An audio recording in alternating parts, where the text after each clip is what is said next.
Terima kasih atas kesempatannya. Baik, di sini saya akan menjelaskan mengenai hipotesis satu rata-rata. Jadi, hipotesis merupakan pernyataan yang masih lemah sehingga harus diuji dengan menggunakan data empiris. Pengujian hipotesis adalah pengujian parameter suatu populasi melalui pengambilan sampel. Segala pernyataan tentang populasi yang lemah disebut dengan hipotesis statistik. Dalam hipotesis, terdapat dua macam hipotesis, yaitu hipotesis nol atau biasanya disimbolkan dengan H0, yaitu suatu dugaan awal terhadap pernyataan tertentu yang belum diketahui benar atau salah. Kemudian, hipotesis alternatifnya disebut dengan H1 atau biasanya disimbolkan juga dengan HA. Dalam penelitian perlu ditentukan besarnya probabilitas kesalahan atau alfa.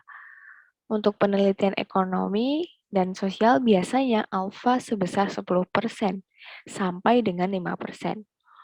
Untuk penelitian kesehatan dan teknik biasanya alfa sangat kecil. Bila alfa 5% artinya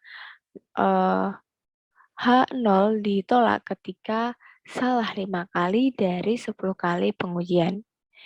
Untuk soal ekonomi, jika di soal tidak diketahui berapa persen alfanya, maka secara otomatis kita menggunakan alfa sebesar 5%. Untuk macam-macam pengujian hipotesis ada 3, yaitu yang pertama yaitu uji dua sisi. Yang kedua yaitu uji satu sisi kiri, dan yang ketiga adalah uji satu sisi kanan. Jenis uji hipotesis ada 2. Yang pertama ada uji hipotesis rata-rata, dan yang kedua ada uji hipotesis proporsi. Untuk uji hipotesis rata-rata ada 2 macam, yaitu 1 rata-rata dan 2 rata-rata. Untuk 1 rata-rata ada sampel besar dan sampel kecil, sedangkan untuk 2 rata-rata ada sampel bebas dan sampel berpasangan. Sampel bebas terdiri dari sampel besar dan sampel kecil. Sementara untuk uji hipotesis proporsi ada 2 macam, yaitu 1 proporsi dan 2 proporsi. Baik, kali ini kita akan membahas mengenai hipotesis satu rata-rata. Untuk yang pertama yaitu uji hipotesis rata-rata untuk sampel besar, yaitu N lebih besar daripada 30. Di mana dalam pengujian ini terdapat 3 tipe. Yang pertama yaitu uji dua sisi, yang kedua uji satu sisi kanan, yang ketiga uji satu sisi kiri. Untuk langkah pengujian hipotesisnya terdapat 5 langkah pengujian hipotesisnya. Langkah yang pertama dan sampai dengan langkah ketiga berbeda untuk setiap tipe uji hipotesisnya. Sementara untuk langkah keempat dan kelima sama untuk semua tipe uji hipotesisnya. Baik, kita masuk ke pengaplikasian soal. Soal yang pertama yaitu pengusaha lampu Philips menyatakan bahwa lampu hasil produksinya mempunyai daya pakai rata-rata lebih dari 800 jam. Untuk membuktikan pernyataan pengusaha lampu tersebut, dilakukan pengujian terhadap 60 buah lampu yang diambil secara random. Ternyata rata-rata daya pakainya adalah 793 jam dengan simpangan baku 56 jam. Ujilah dengan alfa sebesar 5%, apakah pernyataan pengusaha lampu tersebut dapat dibenarkan. Baik, langsung saja kita menyelesaikan soalnya dengan 5 langkah uji hipotesisnya tadi. Sebelum kita masuk ke uji hipotesisnya, kita harus tahu terlebih dahulu kira-kira untuk ujinya ini menggunakan uji dua sisi, satu sisi kanan atau satu sisi kiri. Maka dari itu kita harus lihat di soal nanti. Di sini di soal kita lihat pernyataannya. Kalau pernyataannya lebih dari, maka kita menggunakan sisi kanan. Kalau di soal pernyataannya kurang dari, maka kita menggunakan sisi kiri. Kalau di soal pernyataannya sekitar, berarti kita menggunakan dua sisi.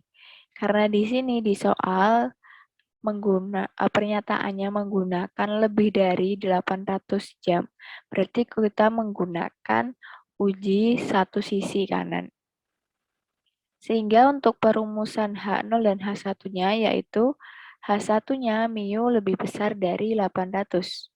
Dan H0-nya kebalikannya yaitu mu kurang dari sama dengan 800. Untuk langkah yang kedua yaitu menentukan alfanya, di mana tadi alfanya adalah 5%. Dan kita mencari z-tabelnya. Untuk mencari z-tabel uji satu sisi kanan yaitu setengah min alfa. Ya 0,5 dikurangi dengan 0,05. Hasilnya 0,45. 0,45 dilihat pada tabel Z. Nilai Z-nya berapa? Nah, kita cari 0,45. Adanya yang mendekati yaitu 0,4495. Sehingga kita pakai ini dan didapat nilai Z-nya ternyata 1,64. Sehingga yang kita gunakan adalah nilai Z 1,64 dan yang bernilai positif karena dia uji sisi kanan. Kemudian langkah yang ketiga yaitu kriteria penerimaan H0 dan H1. Kriterianya mengikuti hipotesisnya yaitu jika H1 diterima maka Z hitung harus lebih besar dari 1,64. Jika H0 yang diterima maka Z hitung harus kurang dari sama dengan 1,64. Kemudian langkah yang keempat yaitu menghitung nilai Z hitung, yaitu X bar dikurangi dengan mu dibagi dengan theta dibagi akar N. X barnya diketahui di soal rata-ratanya 793 dikurangi dengan mu-nya 800 dibagi dengan tetanya atau standar deviasi atau simpangan bakunya 56 dibagi dengan N-nya total sampelnya yaitu 60 akar 64 sehingga didapatkan hasil sebesar minus 1. Kemudian untuk langkah yang kelima yaitu menyimpulkan, membandingkan antara langkah keempat dengan langkah ketiga. Langkah keempat hasilnya minus 1. Dan dibandingkan dengan langkah yang ketiga, yaitu masuk di kriteria yang H0 diterima. Karena minus 1 lebih kecil dari 1,64. Jadi pernyataan pengusaha lampu tidak dapat dibenarkan. Baik, selanjutnya kita masuk di pengujian hipotesis 1 rata-rata untuk sampel yang kecil, di mana N kurang dari sama dengan 30. Untuk pengujian hipotesis 1 rata-rata sampel kecil, jenis pengujiannya juga sama, terdapat 3 pengujian, yaitu uji 2 sisi, uji 1 sisi kanan, dan uji 1 sisi kiri. Yang berbeda di sini adalah jika di sampel besar kita menggunakan tabel Z, sementara untuk sampel kecil kita menggunakan tabel T. Langsung saja kita masuk ke pengaplikasian soalnya, yaitu akhir-akhir ini masyarakat mengeluh bahwa berat bersih dari sarden kurang dari yang tertulis pada tabel kemasan sebesar 150 gram. Untuk menguji hal tersebut, dilakukan pemeriksaan terhadap 25 kaleng sarden yang diambil secara acak. Ternyata rata-rata berat bersihnya 146 gram dengan simpangan baku 10 gram. Ujilah apakah keluhan masyarakat tersebut terbukti. Oke, langsung saja kita masuk ke pengujian hipotesisnya. Sebelum itu, kita harus tahu dulu pengujian hipotesisnya menggunakan uji yang mana. Nah, di sini di soal terdapat pernyataan bahwa berat bersih sarden kurang dari yang tertulis pada label kemasan sebesar 150 gram. Sehingga karena di sini kurang dari, sehingga kita menggunakan uji hipotesis yang satu sisi sebelah kiri. Jadi untuk H1-nya mu kurang dari 150. Dan untuk H0-nya yaitu mu lebih dari sama dengan 150. Kemudian masuk ke penentuan alfanya, yaitu untuk uji satu sisi kiri untuk menghitung nilai T-nya, yaitu dengan menghitung minus T alfa dibandingkan dengan DF. Sehingga tadi alfanya di soal tidak diketahui sehingga menggunakan alfa sebesar 5%. Jadi alfanya 5% dan DF-nya adalah 24. Didapat dari jumlah sampelnya 25 dikurangi dengan 1 sehingga DF-nya 24. Sehingga kita tinggal melihat di tabel T untuk alfa 0,05 dan DF-nya 24. Sehingga kita bisa lihat di sini alfa 0,05 DF-nya 24. Hasilnya dapat 1,711. Sehingga untuk nilai T-nya yang digunakan adalah 1,711.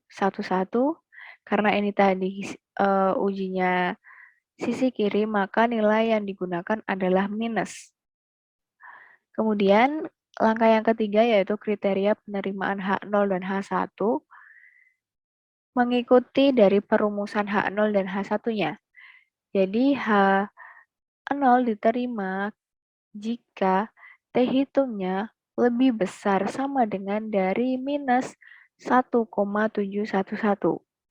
Sedangkan H1 diterima jika T hitungnya kurang dari minus 1,711. Kemudian langkah yang keempat yaitu menghitung nilai T. Nilai T dihitung dengan menggunakan rumus ini. X bar dikurangi mu 0 dibagi dengan S dibagi akar N. X barnya di soal diketahui 146, tinggal dimasukkan X barnya 146 dikurangi dengan mu 0-nya tadi 150 dibagi dengan simpangan bakunya 10 dibagi dengan akar N-nya. N-nya tadi 25 dibagi dengan akar 25. Sehingga hasilnya dapat minus 2. Sehingga kita bisa menyimpulkan untuk T hitungnya mendapatkan hasil minus 2, sehingga jika dibandingkan dengan langkah yang ketiga, yaitu penerimaan H0 dan H1, maka masuk di kriteria yang H1. Sehingga kesimpulannya H1 diterima.